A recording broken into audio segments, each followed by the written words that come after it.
particulier décrypté ce midi. Nous allons prendre la direction de la circonscription de Mulhouse-Apsheim, qui reste pour l'heure à la main de l'ancien ministre Olivier Becht. Il est le seul député sortant à être en ballottage favorable. Stéphane Gaudry, Eric Kleinhofer.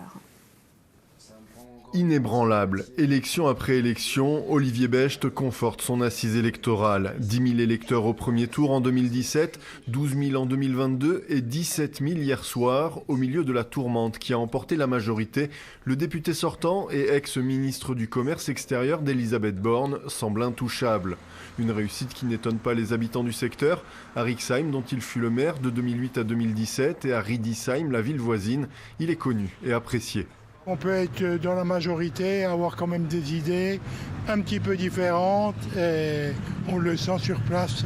Il a fait beaucoup de choses pour Rixheim, parce que moi j'habite Rixheim, mais vraiment non, il est apprécié. Et puis c'est un homme, il écoute les gens, et voilà, il est vraiment très sympa. Quand on entend parler de lui, oui, c'est plutôt bien. Oui, non, je pense qu'il a une bonne image et qu'il a des bons résultats.